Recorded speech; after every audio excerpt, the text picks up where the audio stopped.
Today I'm interviewing Melissa Pepers. She is a futurist and business designer. She will actually lift the lid on her own business design process that will help you work out how to innovate and create a disruptive business. She's very generously sharing lots of detail and you'll have useful, tangible tips.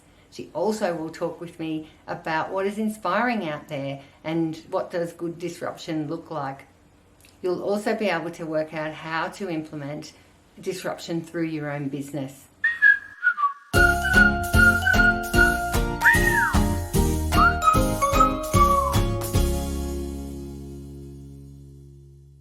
Hi there, Melissa.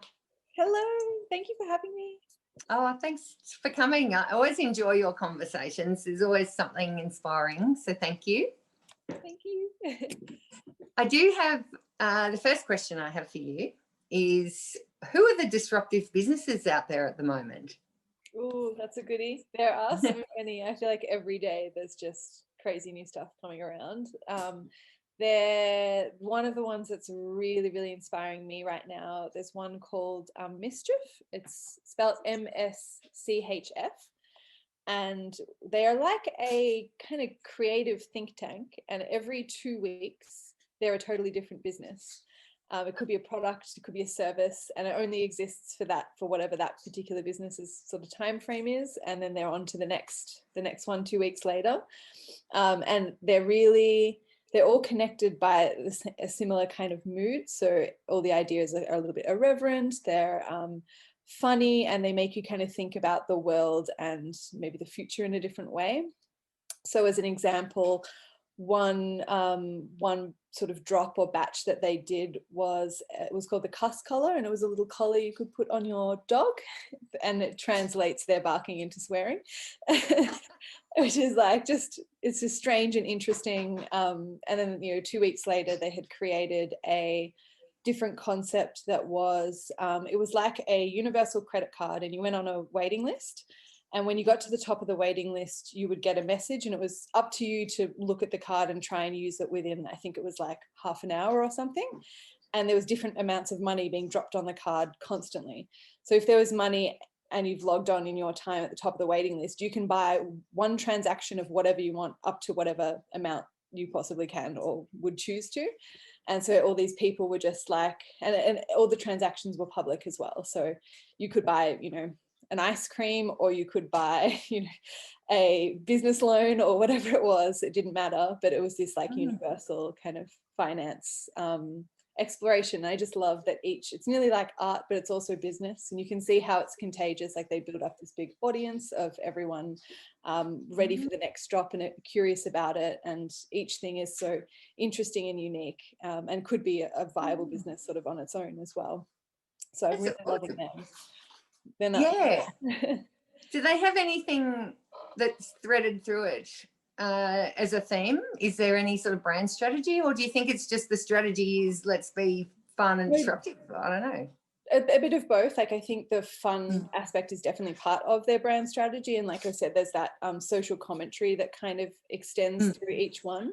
Each product there's nothing like it. Like that's the only time that product or service has ever existed, and there's definitely very much a discussion around it, especially in the media, which I'm sure that they promote as well. And then that goes into feed the future drops, and so each drop just kind of gets bigger and bigger. And I think they're also exploring very much what can products be, and what roles and services, and what roles can they kind of play. Like there was one that was like a sneaker drop, but it looked at, I don't think they were directly collaborating with Nike, but they had their permission, were repurposing a specific range of Nike sneakers. So there's very much that reselling kind of closed loop sustainable system.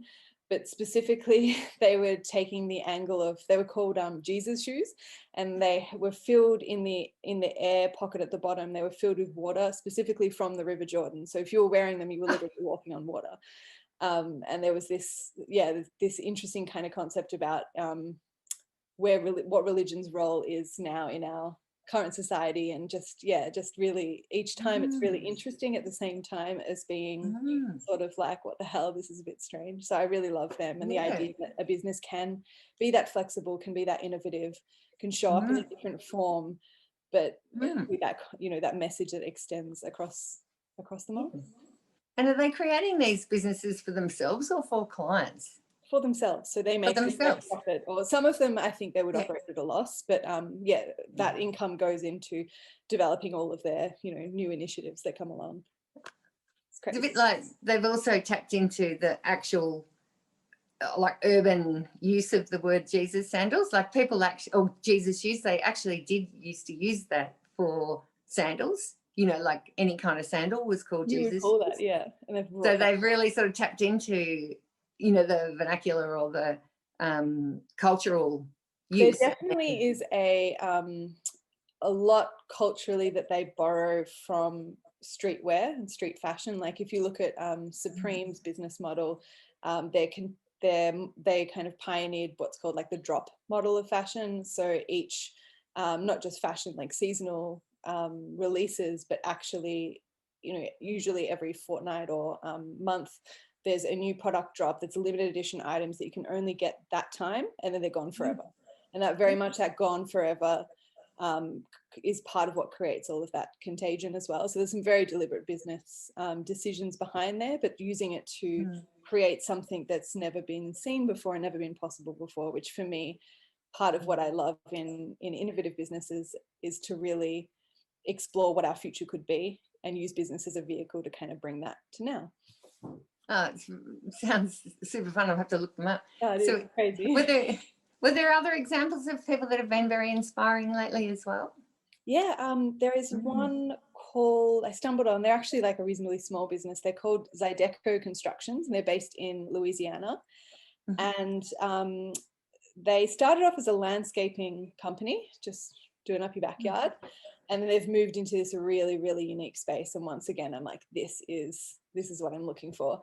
And what they do is they convert either part or all of your outdoor space into a personal paradise. So literally imagine leaving your back door on, into your garden, and it's like walking into the Maldives. You've got your own private beach with your own private water. There might be even a little kind of stilted bungalow in the water. Any of that, if you can imagine that visual, they bring those into your garden, and there's no one that does that at all in the world. So they're completely unique.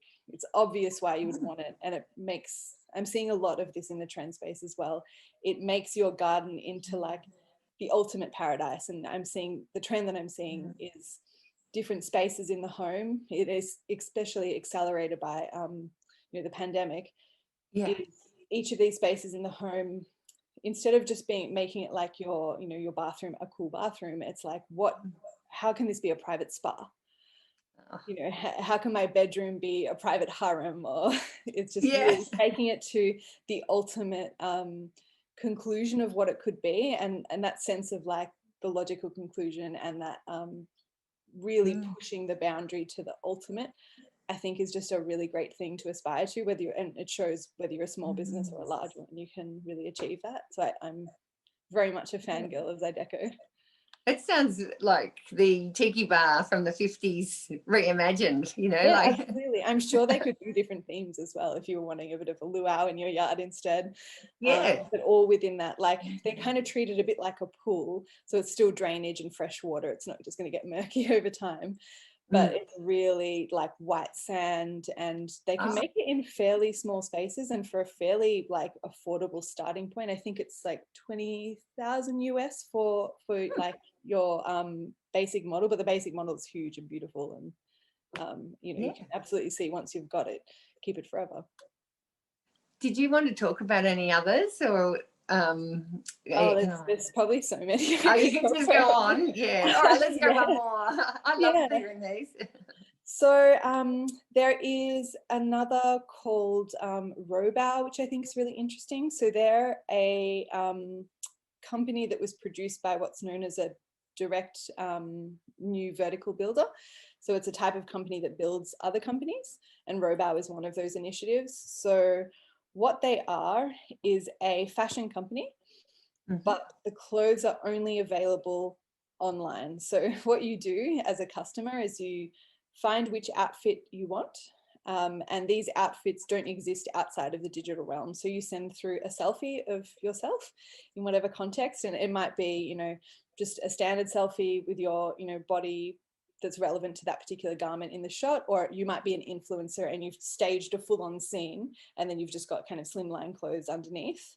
Their team of designers and retouchers will then retouch the garment so it looks incredible on your body, and the garments all have these like kind of iridescent qualities and textures that could never exist in the real world, and you get the picture back. And of course it's one size fits everyone because it's literally tailored for you.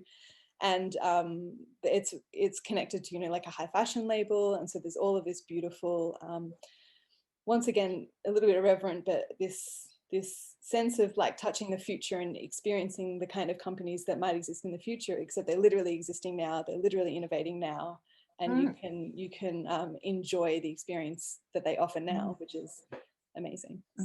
But they only ever live in the digital space, so you never get the dress sent in the mail or anything. Yeah, no, it doesn't actually. And now they've got a second stream of physical products that are also inspired by their digital products, but the digital products are where they're really pushing the boundaries of like texture and material and movement, and they're actually not alone in that space as well. So other businesses are coming up that are digital fashion houses, and they might some of them might dress your characters in specific games. So you can actually have a custom skin made for you by a fashion house. But very much they're looking at what is possible here that is not possible outside of that digital realm. And it's amazing. Like we never, you know, when I was growing up, we never had anything like that before. And it really, it just gets the entire industry thinking differently. Like we can have the benefits of fast fashion without, you know, wasting product and, you know, all those other things. Yeah. I'm thinking about the fact that I'm very addicted to Bitmoji. Do you know those? So this could be my whole new level of, you know, getting the best ever wardrobe that I wouldn't want to spend money on, you know, and having all these awesome selfies, but and putting them on Facebook. And a lot of fashion houses have actually started collaborating with, you know, on a campaign level with games. So a huge one from last year has been the new release of Nintendo's Animal Crossing New Horizons. And it's like a really wholesome game. You've got a little digital avatar and you have a little island and you live on your little island, water plants, whatever it might be. And major fashion houses, especially streetwear, so like I think 100 Thieves, quite a few others, have actually coincided their fashion drop of their new season's wear to actually release on Animal Crossing first. And so if you go to someone else's island on Animal Crossing, you can actually see them in their 100 Thieves like beanie and jacket and whatever. And it's that same kind of idea, like our digital selves are evolving just as fast, and there's just as much change as our real life selves, and these areas are affecting each other as well, and affecting real world commerce, you know, in the bricks and mortar stores too. And then I think it sounds like we need to have a new dating app that is with all photos certified that they were current and real, because we're going to be almost that's going to get blurry real quick. Yeah, it's like misrepresenting ourselves. Like how many times do you turn up to a date and go, your photo's very old. Yeah, you do not actually look like this. And this that's right, yeah. That blur between, definitely the incentive is there to show up as your most honest self, because clearly your audience will notice. But yeah, it's more possible than ever to evolve, but also to mislead in the way that we show up online. And that's not just as an individual or an avatar or a character, it's as your entire business online as well. You know, same point apply. I do love that you brought that up, because I think you and I are both quite aligned about ethics in marketing and in life. And I do think that, yeah, this is for us, we've talked about the fact that it's like you can have a hammer and you can choose to build a house, or you can go and kill someone. So it's how, you know what I mean? The agenda. That's right. It's your motivation and your agenda that impacts the tools. So yeah, like most people will probably use these, you know, modern, what do you call it? Digital fashion house. It's very cool. So if you use a digital fashion house, it'll be done in a harmless sort of way. But yeah, there might be others who use these things in an unethical way too. So. Yeah, and that's the thing with the kind of double-edged sword of a disruptive business is when you are doing something for the first time, there are unknown unknowns, and there will be ways that it's used by the wrong people in the wrong ways, and that we can't foresee until it happens. And that's probably one of the bigger challenges of dealing with or creating businesses that are very unique is there's that landscape you can do. There's a lot that you can do, and there's a lot of educated guesses and ways that you can help maneuver the landscape in a way that's aligned with what you want to see. But there's always going to be those unknown unknowns as well, and usually a bit more legal challenges as well. I'm sure there's a process to stress test along the way in the way that you work. Would that be a fair? Yeah, absolutely. Like definitely doing things innovation in stages, and definitely incorporating testing at maybe smaller, lower risk environments. But there's always going to be those curveballs that come along that we don't see. But at the same time, you're building a business with, looking at all of the feasible contexts with which you create a strategy to try and optimize all of the positive outcomes. So they don't they're not necessarily huge and bad and devastating if they happen. They might be tiny and like unexpected. Could be even an amazing unknown. Seen all of them happen. But yeah, it's just making sure that you do your due diligence in testing and creating that concept as well. No, that sounds fair. And I do have some questions around your process itself, because I think it's actually really useful for people, because definitely I think a lot of people, they want to make change and they might have an amazing idea, but then you can have an amazing idea and it still doesn't happen, or it doesn't happen in the right way. And one of the parts of your process, so I see in the strategic part, is about the use of archetypes. Do you mind talking about that for a second? Absolutely. So I use archetypes in a bit of a different way to how most marketers would have seen brand archetypes used traditionally. So not only is it a new way, but there's a very deliberate reason as to why I ended up working with this new way, and how it can be used by anyone listening to benefit their business. So why I created it is divided into two sort of areas. The first is that the way we're typically using brand archetypes is not very well informed by archetypal psychology. It's also applied in a very generic way. It's like we're a little bit rebellious if we're doing the rebel archetype, or we're trying to be as rebellious as we can, but it's generic rebellion. And of course, we know that we can have many different types of rebellion. And so it doesn't make sense for a brand to only sit at that more generic level. And the main kind of why I use my process is to align how archetypes are used within a business context so that it's actually unlocking the full potency of the psychology. So the other why is also more closely connected to the way I do things, which is about strategic approaches that create competitive advantage in a business by creating a strength that's completely unique to that individual business, and continues to get more and more potent with time. So for the first part, archetypal psychology, what is it? And why is it powerful for business? So essentially, an archetype is a pattern of behavior that's understood by anyone, anywhere in the world. We all, no matter what context we grow up in, we all have a concept of magic. We all understand that when we see a radical transformation, or even when we see kind of sparkles or something unexpected or maybe even supernatural, that's connected to our idea of magic.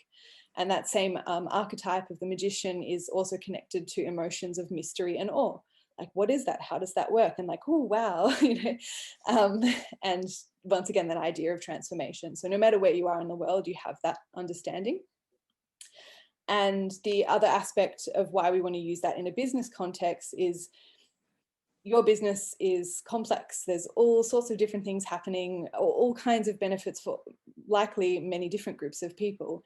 And when someone sees a business, especially for the first time, but also ongoing, we would like to create familiarity, trust, memorability and we have a matter of seconds to do that in. And we can't deliver all of that complexity in seconds. It's just impossible. So what an archetype is a mental model that a business can go, hey, I'm like this. but different in this way. And that's something you can do in 3 seconds. You can conjure that emotional experience and then explain where you fit in that's different. And that's definitely where I see the potency of archetypal psychology. And the other part that businesses can do is stop looking at other agencies and how brand archetypes is used, kind of scrap that, and look instead at film, because film, the film industry and how they create characters are the best and most dynamic and powerful example of how we can use archetypes. And, you know, we can have a new character and that character is completely unique to that story in the way that you want your brand to be completely unique to your business. That character walks in and behaves in this way that we all go, oh, they're like this. And so we develop that quick emotional rapport with them. That's based on archetypal psychology. So as an example of like what that means tangibly, what I like to look at is tropes. So if we have archetypes as the umbrella, a trope is like a sub-archetype. So, you know, within magician, we can have Gandalf, we can have Houdini, we can have your dad doing a party trick, and they're all very different experiences of magician. So currently we treat them all as equal in brand archetypes, but in film, they look at that trope level to conjure specific differences. So one of the tropes for magician archetype is bigger on the inside. So if you think about Mary Poppins, she opens her bag, way more fits in that bag than we could possibly understand. Or one of my favorite examples is Harry Potter. I think it's the fourth film that has, they go to the Quidditch World Cup and they set up their tent and it looks like an ordinary tent on the outside. Inside it's a mansion. It's so good. And there's that's once again the trope, bigger on the inside. So it's not just magic, it's a specific type of magic that has specific types of implications and we feel about it in specific ways. So in my process, what I do is we look at other aspects of the brand's strategy and the business's strategy, and we see what is unique about this business, what is powerful, what can they do that no one else can. And if you're working with me, your business concept is usually the first of its kind or becomes the first of its kind. So we look at that differentiation, competitive advantages, and then we look at what I call economies of learning or better than competitive advantages. So where is what you're doing way, way better than the alternative for your customer? So it doesn't have to be compared to a competitor or compared to what's out there. It's just that meets their need better than what they're doing. Maybe they're doing something on their own and there's no product for it. We just need to be 10 times better. So we look at that and we look at the customer and their personality. And often with archetypes, the audience attracted to an archetype comes in two forms. One, they want more of that archetype in their life. So their life's not transformative and magic enough. So they're wanting to call in more and they're kind of attuned to look for it. And the if magician was your overall archetype. And the other is a group that is already quite a lot like that. And so they see it as aligned to themselves. So they're already a bit like maybe a bit hippie or a bit spiritual or a bit magic in some kind of other way. And they see themselves in your business. So what you want to do is from that level go, okay, this is our overarching archetype and this is really powerful for our audience. It plays to our competitive advantage and it attracts our target audience. So you've got the right emotional kind of chemistry happening there. And then what I do in my process is I find a single trope that talks to that connection the most powerfully. And then I change that trope. So it can be, there's bigger on the inside, but then how would we translate it to be different for that specific business? What can we change about bigger on the inside that brings your competitive advantage in? And then you have, so I call that an archetypal device. You have a specific rule that you may never share with anyone outside of your business, but a specific rule that you play on. And whenever you show up in that specific way. And that starts building an understanding in your customer. So for me, I use magician archetype in my brand, but specifically my device is futurist fortune teller. So if you imagine someone from the future came back to our world and they come from a future that is more incredible, more amazing, perhaps more utopian than ours, and they come back and they work as a fortune teller. And the fortune teller is the way of them delivering this future strategy. And so everywhere I show up with images of fortune teller, but they're much more like fortune teller, but make it cyberpunk. So whenever I appear as that, and I actually get customers that come to me following my Instagram for the first time, they're in my target market, and they'll actually DM me and they'll say, hey, I don't fully like know what it is you do. I know it's in like the business space, but I just wanted to say I just love this. Like I've been looking for someone that looks at the future differently, and I really like this, the fortune teller vibe, whatever it might be. And so they're actually telling me that my brand is working. Yeah. And it's because they've got this, they're showing me that this person who's a stranger has built enough of emotional connection that they actually want to tell me about it. And that's really where that potency of archetypal psychology can come in. And I think, there's a lot of opportunity in agency land to really start using this for our benefit, like something you can walk away from listening to our chat today and actually deliver that. I agree. I feel like, that's really generous of you to share such a really obvious framework, because I know for myself, I've been involved in those, archetype brand strategy pieces, and they're quite one-dimensional. And it is this, what you're talking about is like really actionable. So thank you for sharing. I appreciate that. So we'll have more fun brands. Yeah, that's true. That's it'll spark up some new innovations. But you were talking about, there was brand strategy and business strategy in there, and I know there's product strategy as well. So how do you define the difference between all of those? Yeah, absolutely. Yeah, and when do you get involved in each, or how do they all interact together? Yeah. So look, there's definitely similarities in terms of how strategists work and how design works, whether they're in advertising or not. So how I like to think of how business design differs is to think of how often we've seen like a really cool ad or brand or product, but the company itself is extremely boring. So we've seen it, we've all seen it, we've worked with it, wherever we sit on this spectrum, we've all experienced it, maybe even we're the perpetrator of it. And you can definitely create incredible brands and incredible products for these boring companies, and that people love them. So it's not to say that what we're doing doesn't already have a place, that brand strategy as it's done isn't already powerful. However, you're effectively trying, as a boring business, you're effectively trying to run the same way as many other businesses, operating in the same marketplaces to try to reach the same customers. Yeah. And you're trying to really stand out against every other business that is doing things more or less the same, using the same tactics to stand out. And to me, that's just never really made sense.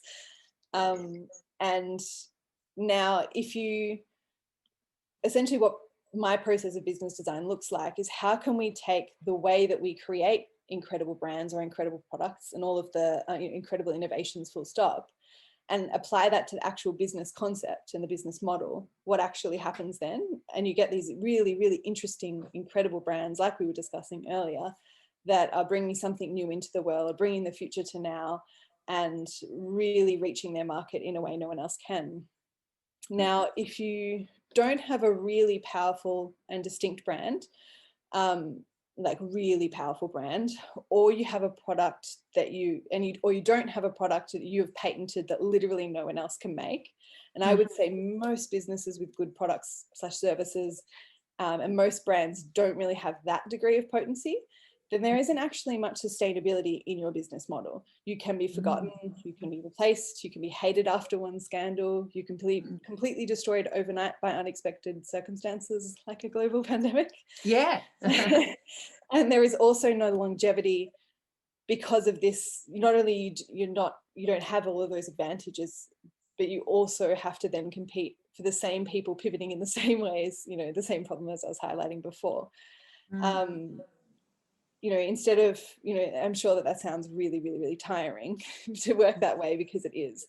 And what business design does is it takes away that tiringness by looking at brand strategy approaches and innovation approaches and applying that to business. So if you think about a brand strategy, for example, so what if you take that kind of ambition and creativity and apply that to the business model? Business design starts from that point of, how can we create something unique, extraordinary, ownable, potent in the way we actually deliver our product and what we exist to serve in the world as a business. And when you would take this interesting business concept to a brand strategy team, to your marketing team, you also get this extra benefit that flows downstream because the team is going to create results that are way better, because they're like, oh my God, this is like a dream job, like, and you get the most out of your creatives as well. And so you get the benefit of not only the max in your marketing team and the max in your, brand team, because you've delivered it from the very beginning. That very first seed of your business is already powerful. And when you say to your teams, we're doing this thing no one's ever seen before, it's just obvious how much more powerful that is than we're just another business in industry X and you're already kind of asleep. But I did want to mention as well on that, what I do is very narrow, and what other business designers do is very, very narrow. And if you were to just hire me and no one else, it wouldn't be worth it. Like, I just don't do that.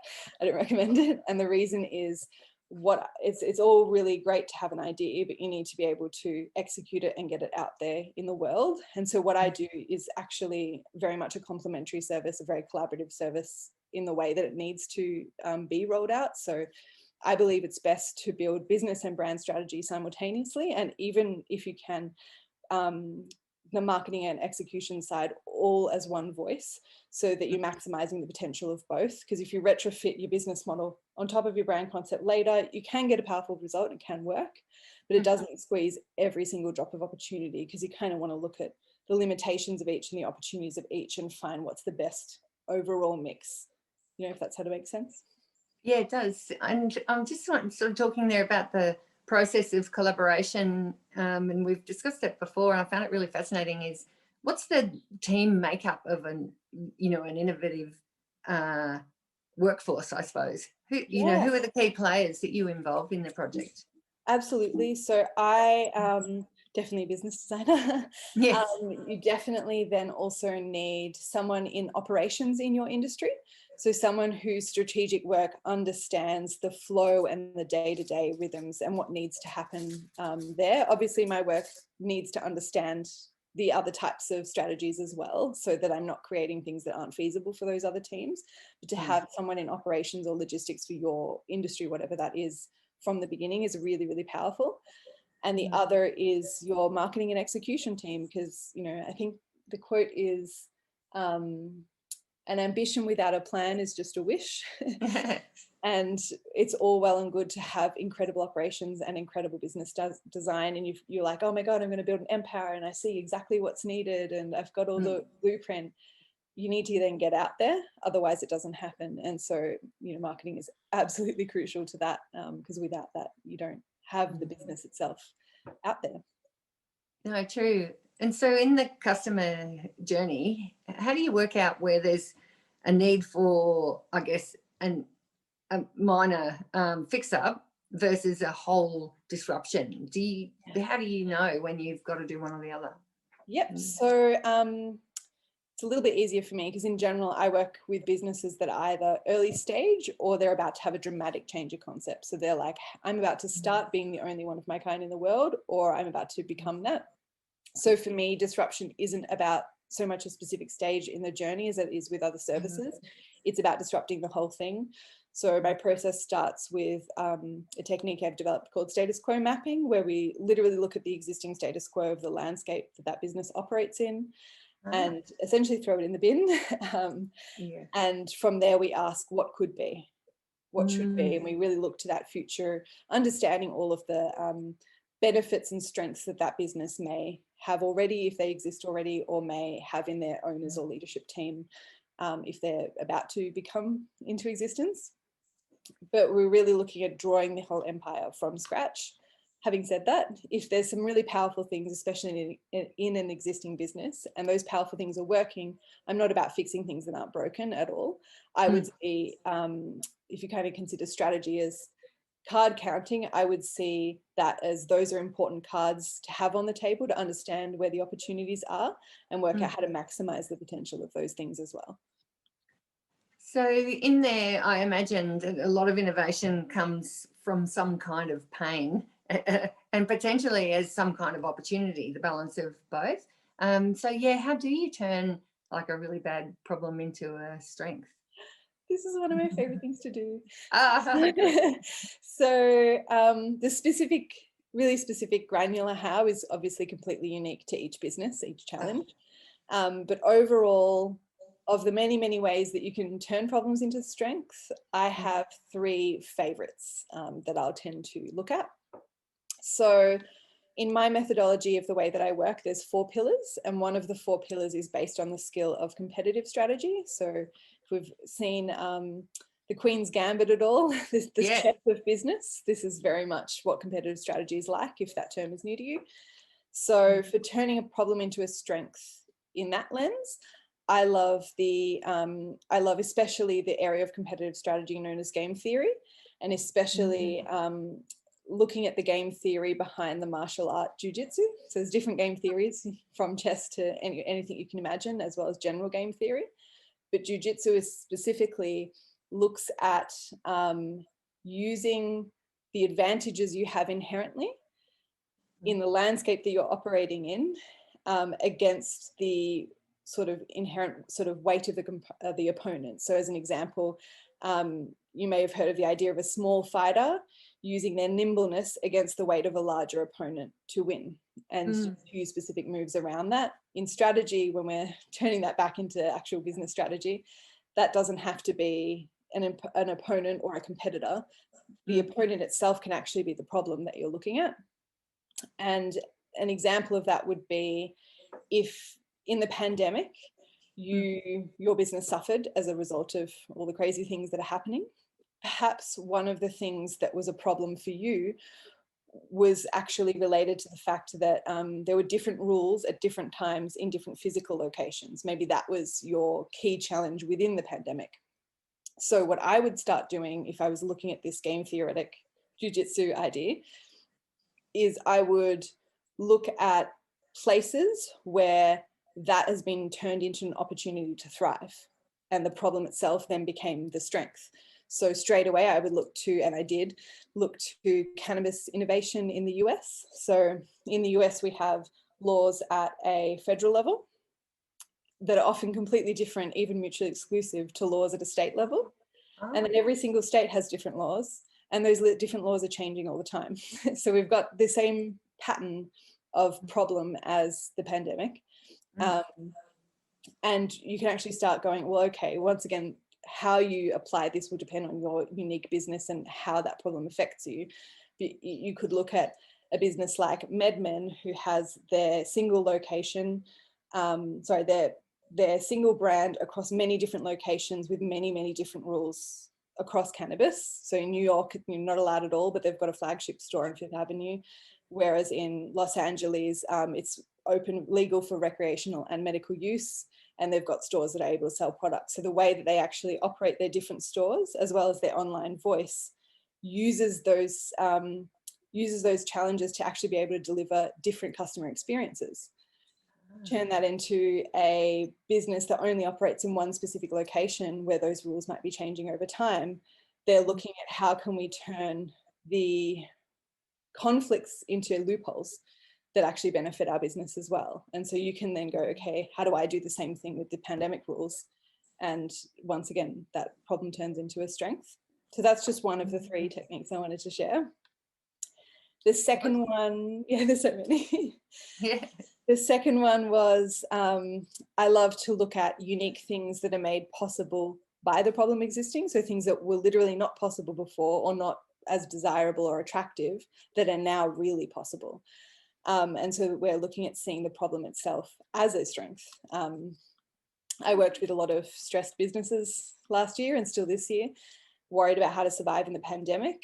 And this process of looking at the problem as an opportunity definitely was what led to the biggest mood shift in maybe a session towards being excited about the future instead. And that excitement comes from having a way forward that is benefited by the exact circumstances the pandemic has created. So to do this kind of yourself, if this is applying to you or any other challenge, start asking yourself, what is better now in this environment? What does this environment make possible that didn't exist before? So if we thought about another problem with the pandemic is the factor of uncertainty. If that uncertainty was a particular problem for your business, or particularly detrimental, you can change the question or the problem from how can I pivot to in what ways can a business thrive that is made only possible or is made better by uncertainty.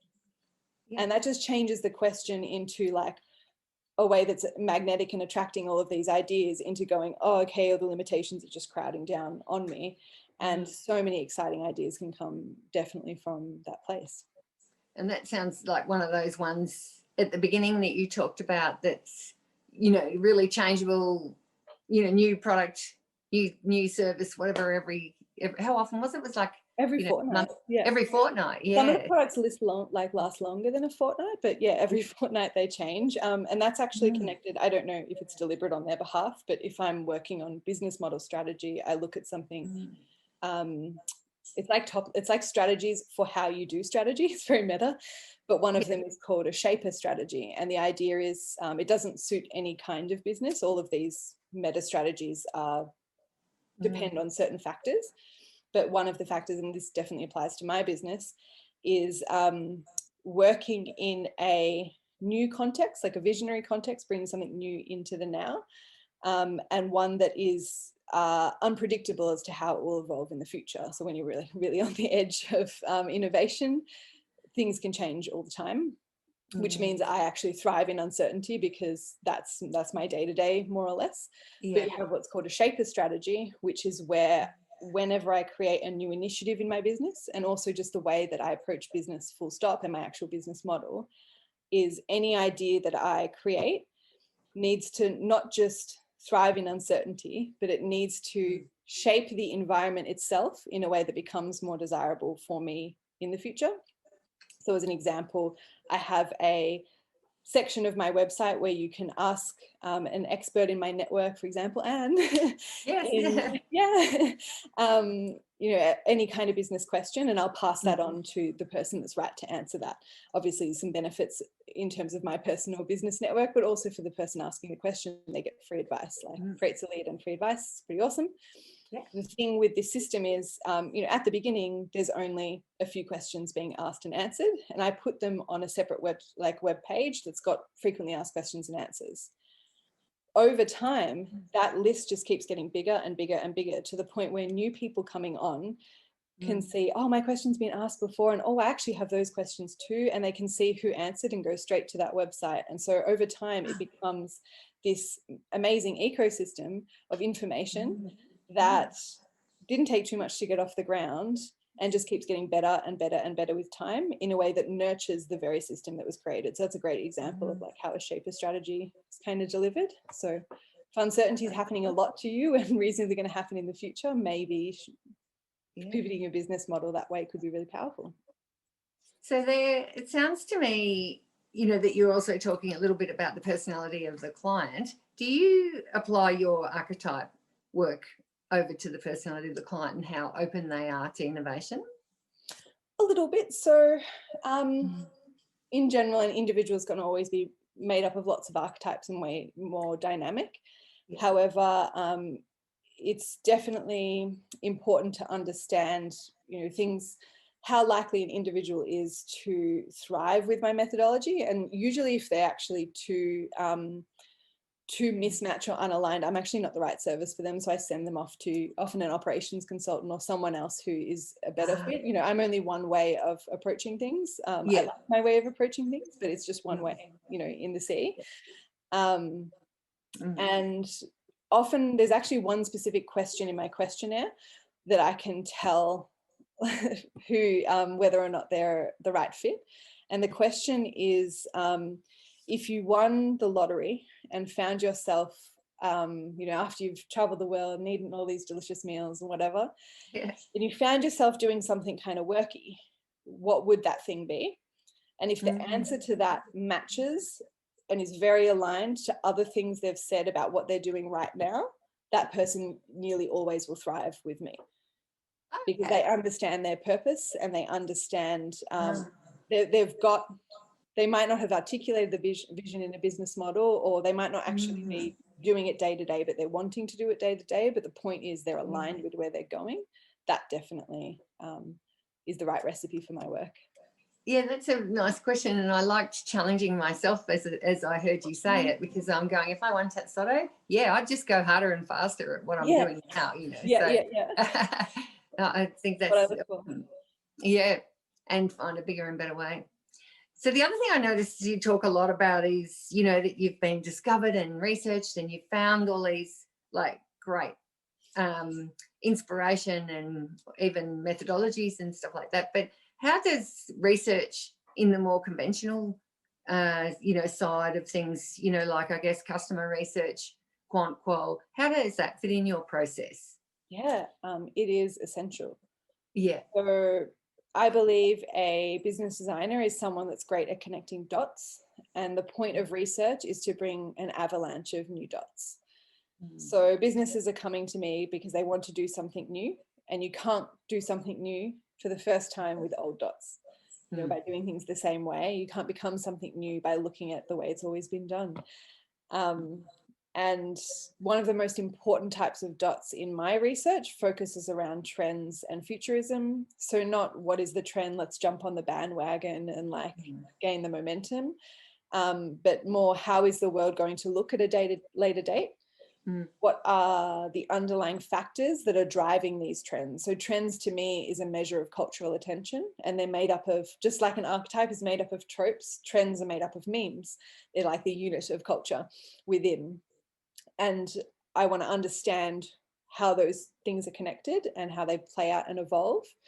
And then in my research, I'm looking at that so I can look at my clients' work and possibilities and say, how can this business be the first to bring a new possible future culturally relevant to them and their audience to now in a way that's really informed and really relevant to those underlying factors.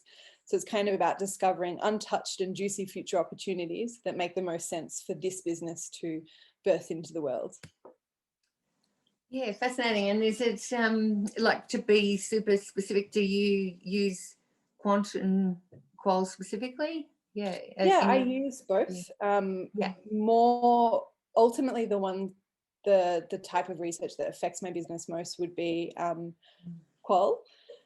Yeah. But definitely with trends, we're looking at movement at scale. And so it's really important to be able to understand exactly how to analyze what is happening, where things are moving, really looking at what's going to change. Is this an outlier, or is this reflective of the norm? Is it reflective of our norm? So definitely it's like quantitative logic, but then ultimately applied and quantitative research, but then ultimately applied in a qualitative way, I suppose.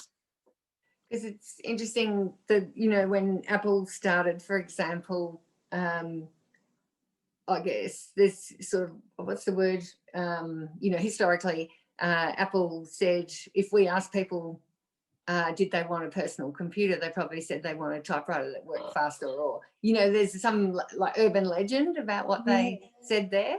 And, you know, even with the Henry Ford developing a car, you know, they might have said we need horses to go faster, for example. So how do you get around that challenge where when you ask people what they want, that it actually can be a limitation to potential?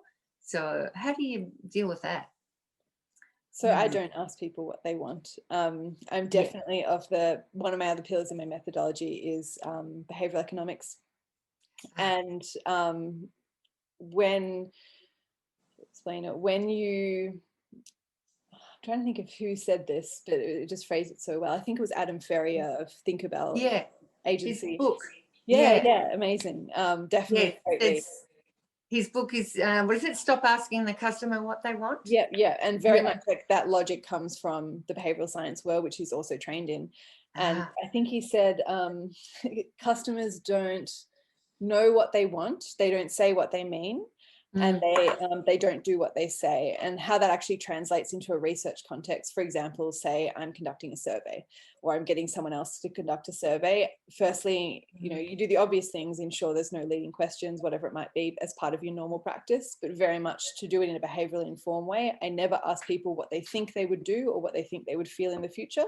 Instead, I look to what is a past behavior this group might do that's the closest possible similarity, and ask them about that, how they felt about that, what they did already in that context. I find that's usually a much more accurate answer, and definitely one to apply with surveys. But you really do want a mix of quant and qual, because with qualitative, you want to be firstly really sure that what people are saying, it's not just them, that it's reflective of the group as a whole, and you can't do that just qualitatively. You need to start finding ways to look at that at scale, and I find quant is the only good way to do that. No, that's super interesting. It reminds me back, many years ago in an agency, I somehow or other got put onto a panel. I don't know, maybe they ran out of numbers or something. It wasn't the most sound process, but it was for white goods. And so it was funny, the name. Anyway, it was for actually Black & Decker at the time, and they were creating a whole new pastel range. And the pastel range was like a really big deal. It must have been 80s, I reckon. And so everyone in the research group spent hours, or an hour or whatever, talking about the fact that which pastel color was better than the other pastel color. And everyone talked about it forever, right? And then at the very end, everyone's like, thank you very much, that's great, looks like the purple's the go, yay. And then as we walked out into the foyer to leave, there was someone there saying, oh, look, to thank you very much for your time today, we're going to send you a toaster. What color would you like? And every single person in that group voted for white or silver. So they just spent this whole session validating this supposedly colour, because everyone was, voting for it, and not one person ordered it. So they were just guided by the context of that experience. And definitely behavioural economics is like the only discipline that can really understand that and will understand how to ask the question in the right way, in the right context. It might be that a focus group isn't the right way to do it, but definitely observing past behavior and not asking questions that that your mum would be like, oh yeah, absolutely, that's an amazing idea. Because people often also want to please, especially in a focus group context, even more so if they're getting paid. They try to think, what do they want to hear, and give. They're doing this all on a subconscious level as well. And they're trying to deliver what you want to hear, not what you need to hear. And millions of dollars, I'm sure, maybe even billions, are wasted every year because of initiatives that were delivered in business that just miss the mark completely. And I've worked a little bit, deeply into a research company myself, and I've also seen even the researchers and the types of questions they ask can drive a particular outcome. And so, there's some ethics around that I think we have to be careful of as well. But there's nothing with, behavioural economics, it's, cut and dried. People do what they do. So it's a really good, I think, a good ethical measure as well. Absolutely. So what gets in the way of innovation in companies mostly? So many things get in the way of innovation in companies, and most of them you've probably heard before if you've got an R&D team or you've been exposed to innovation. In my particular process, I mentioned my methodology. There's 4 pillars to that methodology. And for me, breaking one of those 4 pillars or not fulfilling the needs of one of those 4 pillars is a particularly big getting in the way of factor in terms of the way I approach business design and what I look for in companies. So the easiest way for me to go through each of the 4. I was just going to say, do you mind just listing them off first before into lots of detail? Because I know that we talked about some of it before, and I'm not sure that we got all of them. So just a list of all 4 first, do you mind? So there's 4. They're delight, alignment, resonating, and engaging, and they each are connected to a discipline that I've been trained in to varying degrees. So delight is very much about human-centered design, so design thinking. Alignment is about the competitive strategy aspect. Resonating is about the trend analysis and being culturally relevant, and then engaging is the behavioral economics aspect and about being aligned to how people actually behave. And each one of those processes and disciplines has an associated problem that you can see very clearly in businesses that don't have that in their concept. So delight is presence by design. It's deliberate magic. So the crime of a business that neglects delight is that its customers don't care. They don't buy from a business like whatever it is because they want to spend as little time as possible thinking about your boring offering. I love fish and chips as an example. So your brain wants to spend as little time as possible thinking about your local fish and chip shop, which I bet is the same as my local fish and chip shop, different owners, but like it's the same, right? Because it's the antithesis of, magic. And so your job, if you can recognize this problem in your own business, especially if you're like, I'm in the same industry doing the same thing the same way, if that really weighed on you when I said that earlier, you're probably committing that crime. So your job is to find or create the spark.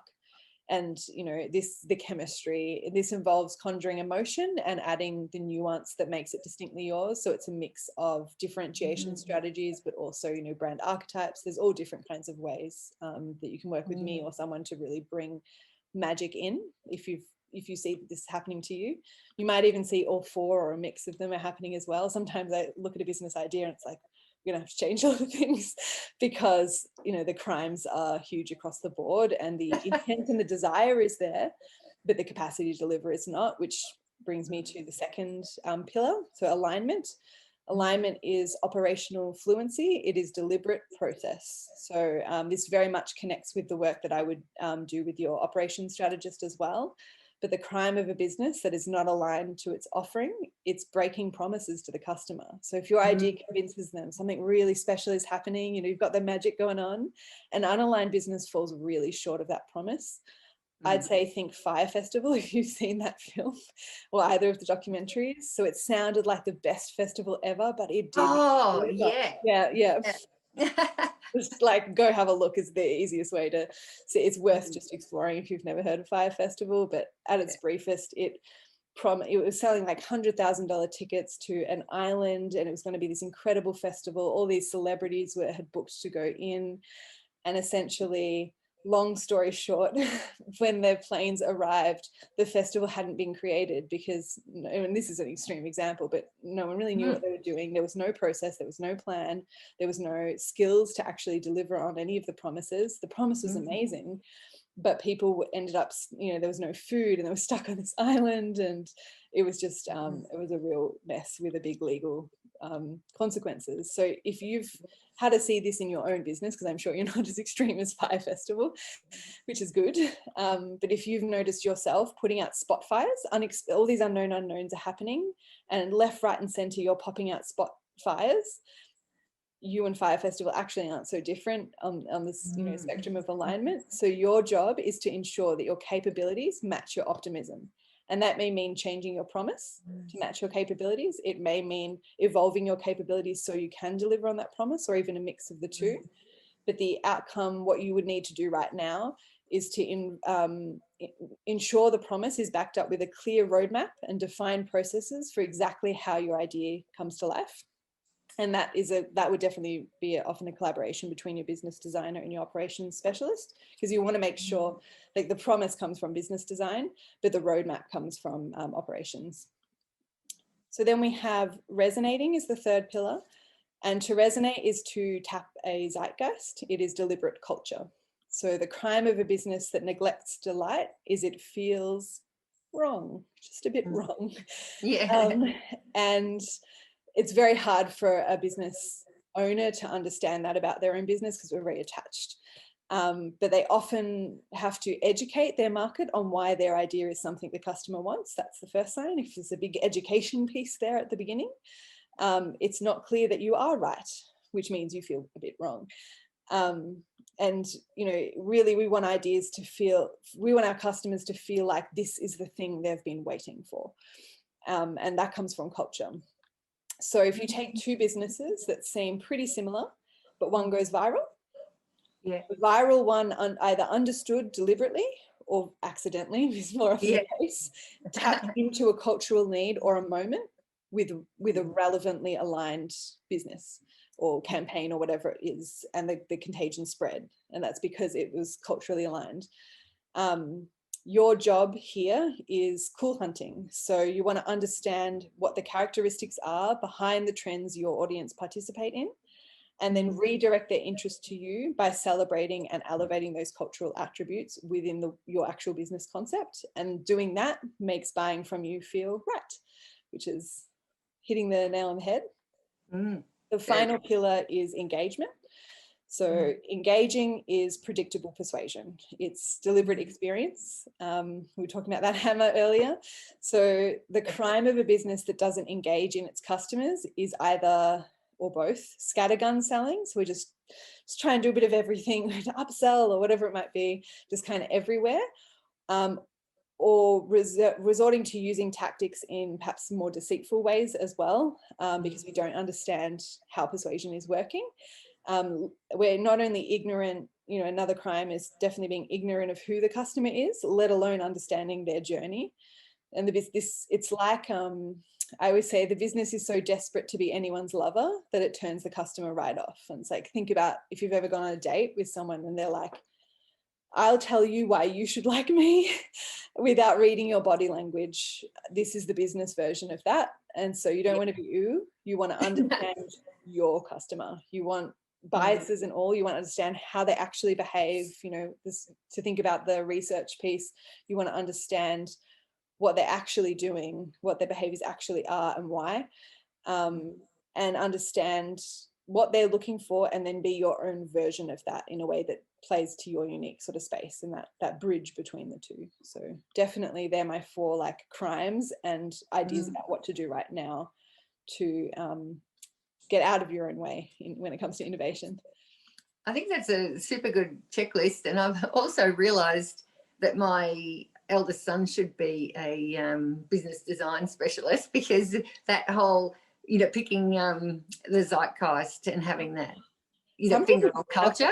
Really deep. He's just got it. Yeah, he's amazing. He goes and does something on YouTube, and within a week it's got 500,000 views. And I'm thinking, I would kill for that. I don't know how he does it, but a master of resonating. Yeah. Yeah. He's just got that thing. So with this, world of innovation, I'm assuming there's differences between small and big business, and I probably could have a guess at it. But what's the actual trends you actually see? Yeah, there definitely are different ways small and large businesses or businesses at different stage differ. And there's different kind of benefits and cons to it depending on which one you are. So small businesses definitely have the innovation advantage of going unnoticed. So especially what's called a niche entry strategy. And I focus a lot on niche. If you're the only business doing your only thing for a specific audience, you're usually a niche of some kind as well. And a niche entry strategy is essentially where you enter a market, or start to enter a market if you're not, if you're changing your business concept, in a way that you're delivering a very specific piece of value to a very specific group that no one else is aware of. And what happens is everyone just ignores you if they're not your target customer. Within your target group, you are skyrocketing in money and engagement and love. That craveability for your brand is there because you've just solved a need that's otherwise been unsolved. But everyone else is like, oh, you're that guy. You're doing that really specific thing. You're not even connected to what we're doing. We're off doing our generic cookie cutter business. And they'll leave you alone until you get really large. And by that time, you'll have learned how to do things much more effectively than anyone who's about to copy you at that time. You've built those economies of learning I was mentioning before. So that's definitely small business innovation. There's a lot of opportunities around that, and being able to really move fast and perhaps take bigger risks as well. Large businesses have a big challenge of needing to overcome inertia and often having big silos within their business as well. Essentially, when it comes to innovation in my type of work and my type of process, one of the things that we look at doing is helping them gain the benefits of a small business by creating a separate brand. It's not the only way, but it's a really powerful way. A separate brand known as a challenger brand. So the idea is you use this separate business stream and team, still using the same insights and knowledge as the rest of your business, but this team is a separate brand, so it's allowed to do things that your current brand can't do. The ethos behind it, there's a couple, but the main ethos behind it is if you don't create your competitor, somebody else will. Good call. So a challenger brand designed to go head to head with your current business potentially, or at least in a niche area. And it really looks at seeing what's possible and what the future of your business might actually be, and creating that system. And we're seeing it all the time. I think I'm a customer of a neobank called Up, and they're actually a challenger brand they're a joint venture, but they're a challenger brand via Bendigo Bank. But the experience of Up and Bendigo Bank, worlds apart, very different audiences, but one is potentially the future of banking and maybe will supersede Bendigo Bank one day, you know. So definitely that approach. Yes. Are you seeing the capital investment balance like impacting small and large? Like there's, you know, like, you know, in my mind I'm thinking, oh, maybe, you know, bigger businesses have got access to funds, but the truth is I've also worked with big businesses that are pretty difficult to get that purchase order signed. So, you know, and a smaller business might not have the capital, but they've got the benefit of speed. But yeah, do you see anything about, you know, like on trends, who's putting more money behind innovation? Not specifically more money, because startups also have access to venture capital and other things as well. Yes.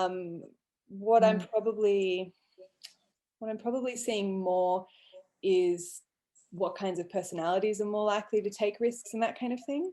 But also really from the business design perspective, unless your budget is like ludicrously small, in which case my recommendation is to work with the marketing team, get some money in the door and come back to me and I'll change your business at that point. Like, yeah, if you're starting a business with no money, like I can't really help you, because a lot of things require payment, you know, is access. We can definitely, though, you can really create business concepts and models and pathways to evolve over time. Those business concepts and models, you can create them fairly affordably. It just depends. Like I've got one of my services is like a month coaching thing, and it allows businesses that could not otherwise afford me to access my services, but we just get there over a bit of a longer period of time. So if you've got time on your side, if you don't have money, there's other ways of getting there. But if you're a large business, definitely it's about priority. So looking at where do you want to get to and how important is that future to you? And if the kind of work I'm doing is very important to that company, often they'll move the budget, they'll find the money, because they've now understood, as a result of having talked to me, the potential and the value that's there. And the other side of it as well is if you're doing the execution side of having worked with me, you know, you've got your marketing delivering on all of these strategies, because it's really important to have the space on the other side as well as the time. But if you're delivering on all of these strategies, you're going to see that return on investment. Like my service is going to pay for itself back very, very quickly. So there's that side of it as well. It's like, if you're willing to do the work and execute the strategies, and you've got that as part of your roadmap, which I also, you know, look for in these businesses, if they're really just going to come up with lots of ideas and then just keep coming back to me for lots more ideas, like I'm like, you know, move to a different type of way of working, because otherwise you're just not going to see those results. So that's getting me onto this question of how do you find the market opportunity? Because I think a lot of people have ideas, but how do you know you've got an idea that's going to work in the market? Yeah, so firstly for me, it's not looking at market opportunity as an isolated opportunity, but as part of a business system. So businesses that are looking at market opportunities in isolation have what I would call a here today, gone tomorrow disadvantage. So they're looking at exactly where the market is moving, but the thing is the market's always moving. And so that opportunity has a lifespan. And also other players are looking at the same opportunities. So it's very like, it lacks that sustainability, and it lacks a lot of the key features of my methodology. What I do is I mine for opportunities in the crossover between business, customer, and market. So if we imagine it like a Venn diagram all crossed over, I'm looking in the center. So I look at the 4 areas of my methodology in each of those 3 areas of opportunities, and I'm looking at where the synergies are lying between those areas. What opportunities make the best out of your customer and the best out of the market together. And bringing them all together to create sort of ideas. The other sort of aspect of this is when we're looking at innovation of any kind and we're looking at opportunities, one of the other factors is time. So this, like, how do we make the innovation process faster, any of those kinds of ideas. And the question fundamentally wants a really big win. When we're looking for an opportunity, we rarely just want a little opportunity. When we're looking to have more innovation, we're rarely just looking for a little bit. We'd like the panacea. We'd like to make the radical change usually. So even though those big wins only come from redesigning your business to make faster innovation a part of the way you do work, at the topmost level, you need to make some space and time for that innovation to be able to happen. And I use a technique from kind of the R&D world called How Now Wow. And this is something you can do right now, and I really love it. You can do it at the level of, well, I'll explain what it is first and explain how to use it. Essentially, it's just a quadrant graph. So you've got two axes, vertical and the horizontal. On the vertical axes, you've got hard to implement at the top, easy to implement at the bottom. On the left side, you have ideas that they've been done before. You've seen it. They're maybe a little bit gimmicky. They're not the most original, but they're what they are. Then we have the right-hand side of that axis, which is ideas that are innovative, or maybe they're ownable, maybe they're disruptive, maybe they're a game changer, any of those kinds of concepts. And so by plotting ideas along these two axes, we have 4 quadrants. Top left is hard to implement and not very original, pretty much where ideas go to die. Yes. But sometimes we can actually, as a result of other ideas and moving through the process, we might find ways to move ideas in that quadrant out into a better quadrant, or just get it out of our heads, which can be powerful as well, so they don't keep spinning around, taking space from other ideas. Top right is difficult to implement, but if you can implement, it's a real game changer. Now, with these ideas we call how. So, and this comes once again back to your business model a little bit as well, but how much space you have for innovation. But essentially, I recommend dedicating some of your innovation time to exploring your how ideas. And the main ways are to look at, can we solve the difficult problem to turn it into an easy to implement idea? So it's more of a research question. And the other is, how can we just chip away at this difficult thing over time? And then by starting now and dedicating that little bit of innovation time, which has to be baked into your model, and how much time you baked in does depend on other aspects of your business model. But over time, maybe you've delivered it 5 years later from when you first conceived it, but you've delivered it. And now you have this amazing thing that other people can't copy. So it's actually quite powerful, because it's going to take them 5 years potentially to do the same thing. So that's how. Then the bottom left is easy to implement ideas that aren't the most original. Now, the problem with the way most people look at innovation and ideas is they're like, I've got a problem. It's very linear. I've got a problem. Here's a bunch of ideas. I feel like I've got quite a few ideas now. I'll pick the best of them and run with it.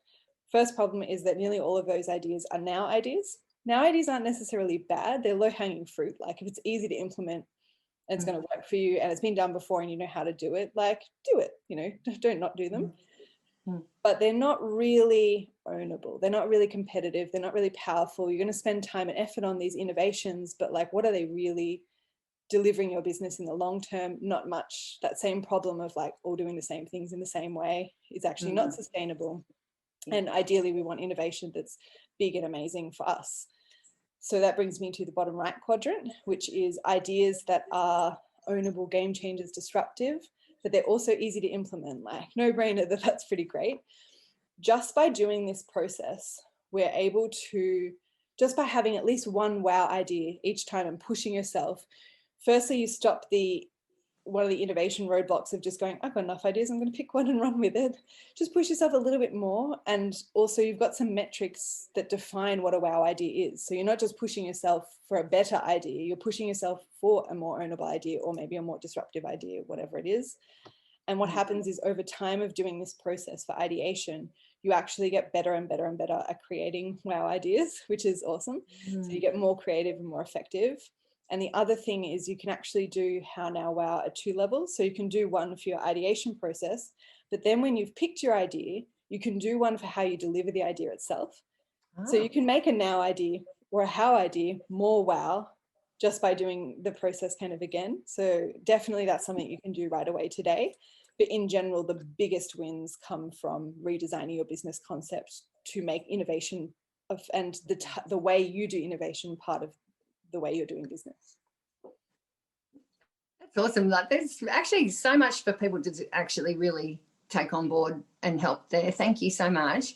I'm just also wondering, talked before about trends where you know, get inspired and all of that. Are there some good resources that you've got or you could recommend?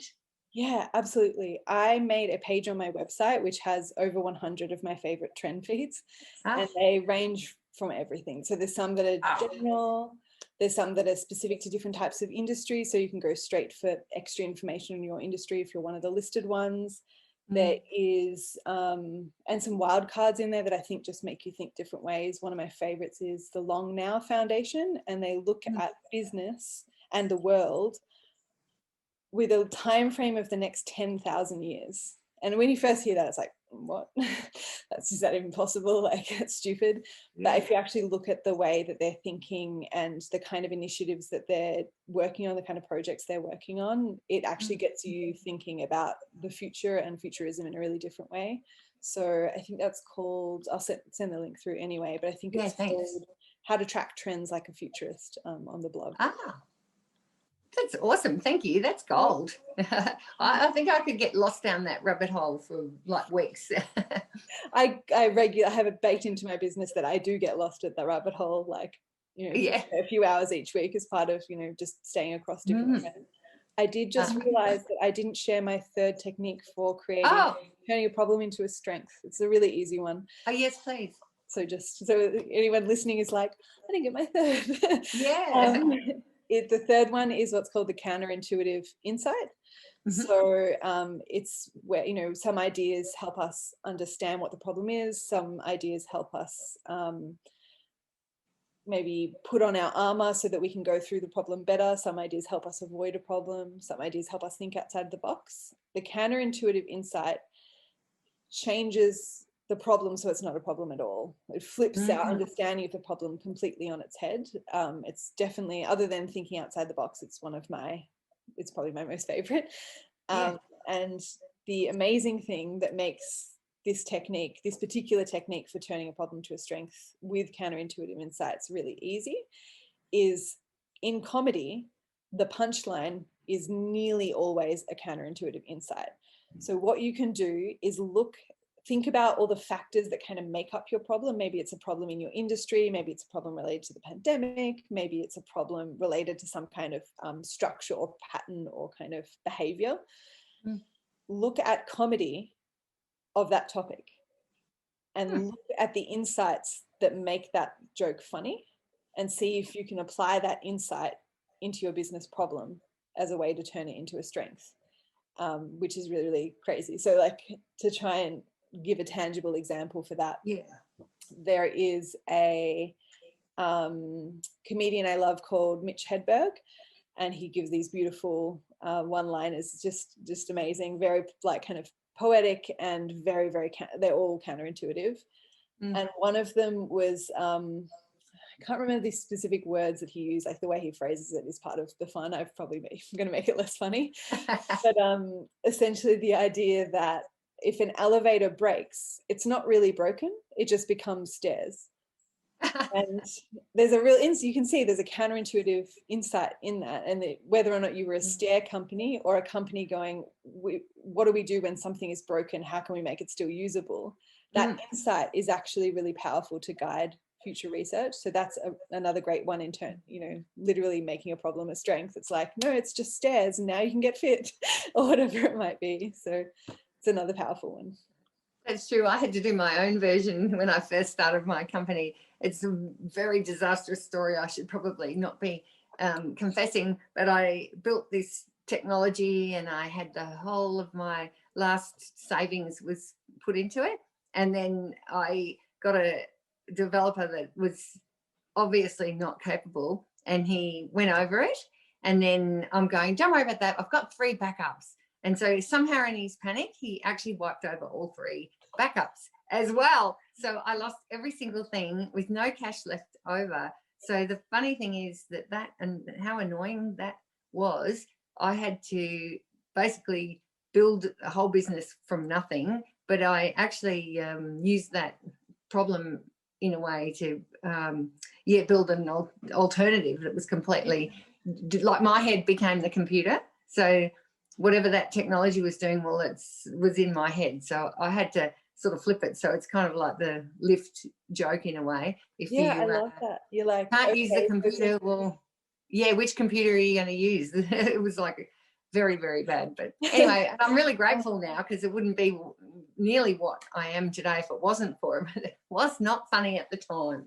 it also lets you wipe away all of your preconceived things for how it wasn't doing, because you've lost Yeah. it. So it's like, if that wasn't working, what better time to leave it behind? So I can absolutely see, at the time it would have just felt awful, like your heart would have just been Oh, for your body sure, like yeah. a rock.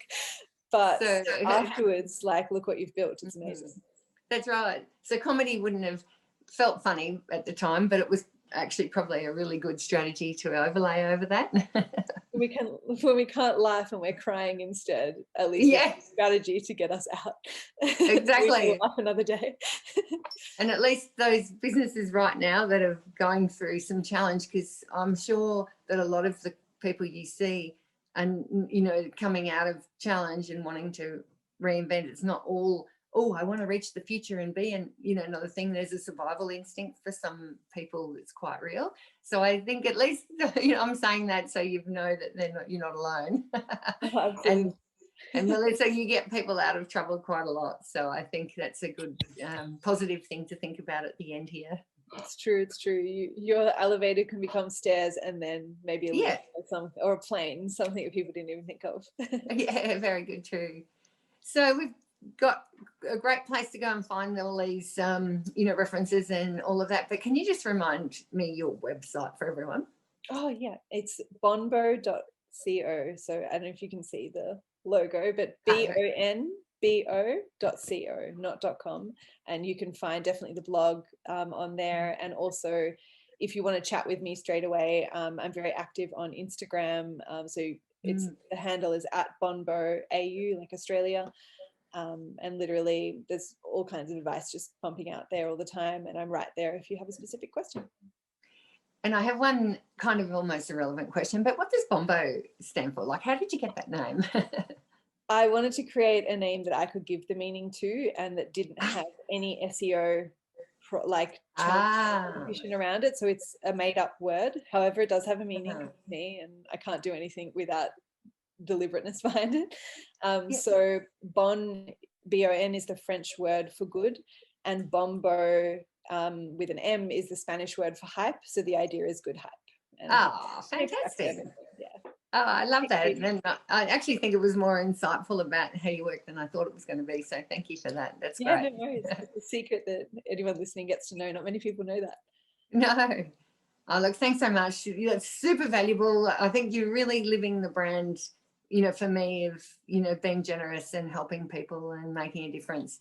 And personally, I want to thank you for your support on, you know, helping businesses find ethical ways to operate as well. So, yeah, really appreciate it, Melissa. Thanks so much. Thank you. And thanks anyone listening. I hope you've got pages and pages of scribbled out notes. That'll be the ideal. Thanks so much.